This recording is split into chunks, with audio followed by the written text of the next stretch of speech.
กะสิมาเฮ็ดเวียกช่วยพ่อแม่เนาะนี่ข้างหม้อข้าว ไว้แล้วแม่ถ่ายก่อนยิ่งเป็นสื่อไปแล้วปลอดไปปลอดภัย เสิร์ฟข้าวเนาะ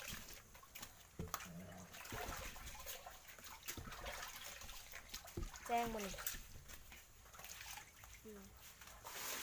เอาเสิร์ฟข้าวข้างหม้อข้าวเนาะ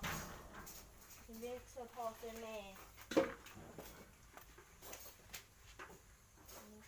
มีคนพวกติดกาวหั่นแหละ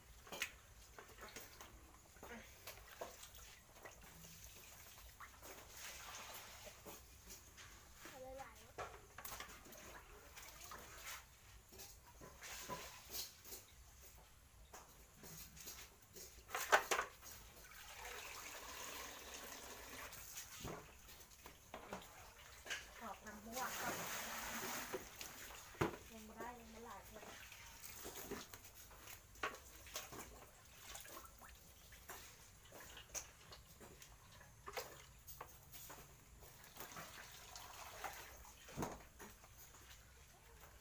คือโบอันแจ้งว่ะตั้งเมืองคุณได้บ้างไปละ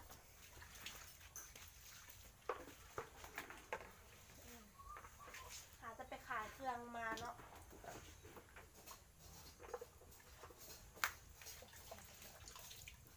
หาจะไปขายเครื่องสมัยมาแล้วก็มาเฮ็ดเวียกอันนี้เนาะทางหมอเข่าไปแล้วก็ให้ข้าพาไปนี่แรงสิพาล้างกระติกเด้อเขาจะหมดกระดาษ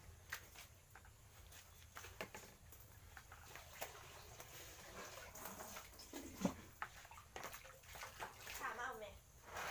ให้เราบอกหาออกมาลวกคนเนาะ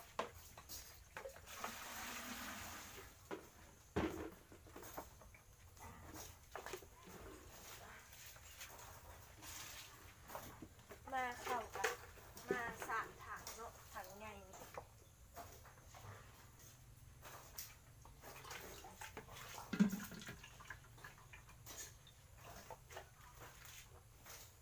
มาสามถังคุณได้ดิมืดไปละสองถังเหลือถังนี้โอ้ยเธอข้าวใกล้สิแล้วเนาะ โอ้สบายดีพี่น้องสักทายสบายดียามเช้าเด้อนี่บรรยากาศทุนภาพมวลเนาะทุนภาพมวลภาพพื้นเพิ่นกะคลิปอีกวันนี้เพิ่นมาซอยพ่อซอยแม่เนาะเสือข้าวเสือน้ำนี่แหละ1ข้าวซอยพ่อซอยแม่บ่ได้ใช้เพิ่นดอกแต่ว่าเพิ่นกะสมัครมาเฮ็ดซอยอยากเป็นคลิปเป็นอยากได้คลิปแน่ว่าซั่นซะเป็นกามาเยี่ยมยามพ่อแม่หลังจากผักการศึกษาการเรียน มื้ออื่นกับมื้อแล้ว เยี่ยม เนาะ ยามนี่เพิ่นก็สิเมื่อฝากช่องให้เด้อพี่เด้อพี่น้องเด้อติดตามกันแน่ วันนี้ไปค้างหมอกข้าวเนาะมันนี่นะ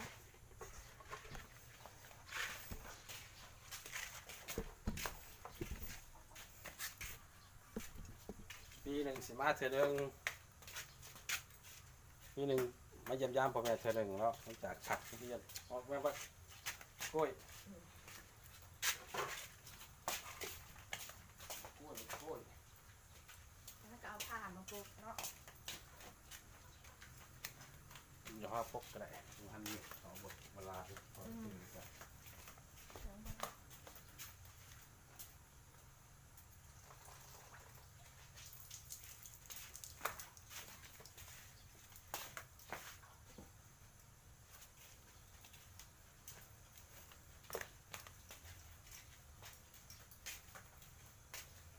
มันก็ไปอีกเขามันบ่เต็มหัวพี่น้อง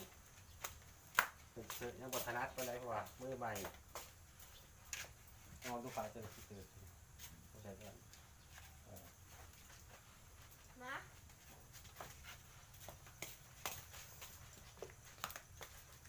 ใส่มันเต็มหัวถึงซะ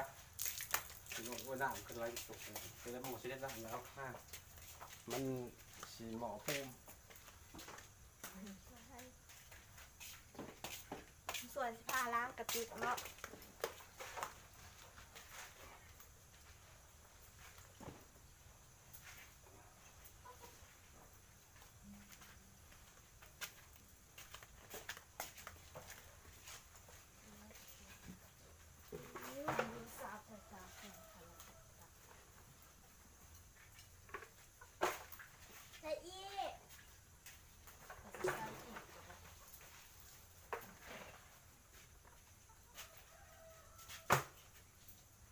พอได้ทุนกดที่กินข้าวยังตายจบซื้อไปก่อน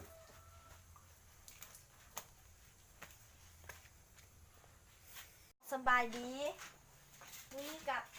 มาล้างกระติกเนาะหนึ่งข้าวอย่างแล้วเรามาเทอย่างแล้วแล้วก็มาล้างกระติก สบายดีพี่น้องก็จะขู่ทุกคนทุกหม่องทุกบอนทุกแก่อยู่ลาวอยู่ไทยอยู่ต่างประเทศอยู่ใช้ก็แล้วแต่พี่น้องคิดถึงเบิดขู่ทุกคนเด้อฝากช่องทูนพาเพิ่นเนี่ยเด้อพี่น้องเด้อวันนี้เพิ่นกำลังกระติกซอยพอซอยเงินฝากติดตามเพิ่นเด้อเพิ่นเป็นคนขยันหมั่นเพียรเด้อพี่น้องก็ทำสู้เพิ่นเด้อพี่น้องเด้อ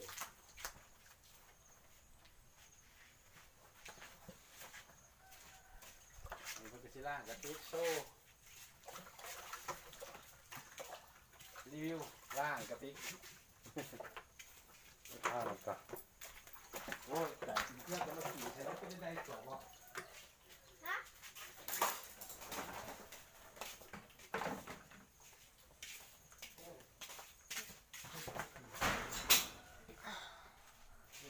ล้างกระติกเป็นยัง ไก่ ใกล้ตาย ตัด เห็นปะ บ่อตัดคือ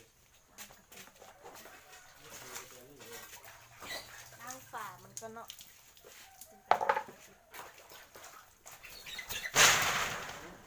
ก็ได้ ต้องกองเลย เอายอมมาใส่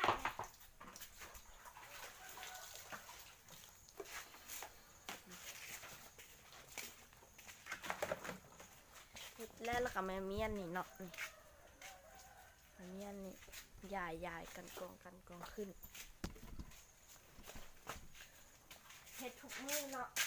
มื้ออื่นคือสิบ่ได้เฮ็ด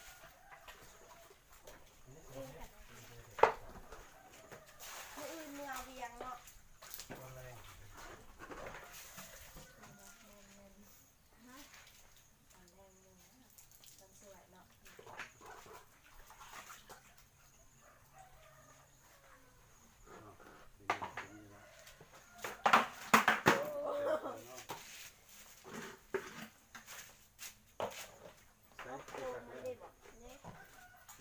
ไรไหม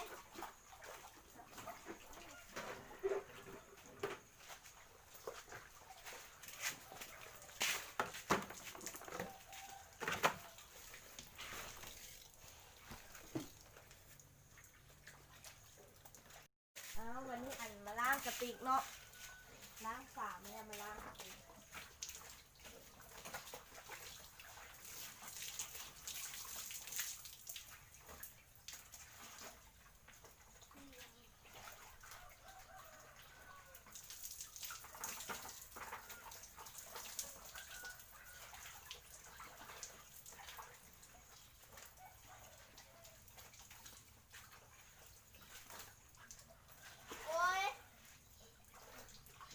มันคือว่าแบบนี้มันซอส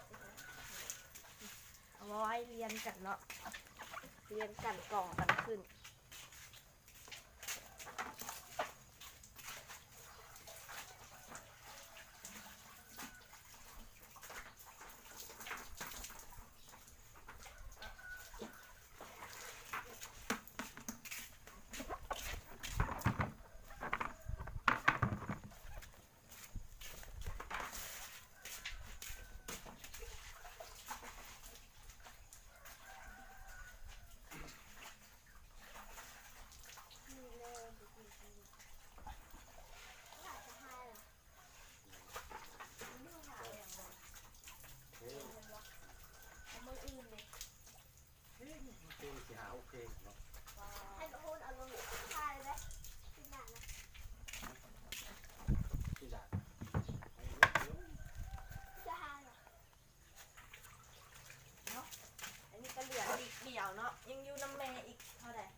กองกันไว้จังซี่เนาะ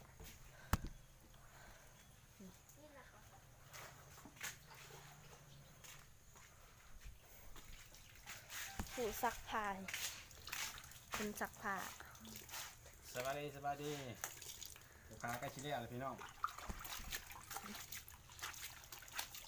ฝากเด้อฝากช่องทางใช่แน่อะไรเด้อพี่น้องเด้อ ฮอดนี่ก็เวลายาวพอสมควรแล้วเนาะขอปิดคลิปซ้ำนี่เลยเนาะขอบใจเด้อที่อันมาหับชมหับฟังแต่ต้นจนจบขอกดติดตามกด Subscribe ให้เด้อเพื่อมีกำลังใจเฮ็ดคลิปต่อไปจบคลิปก่อน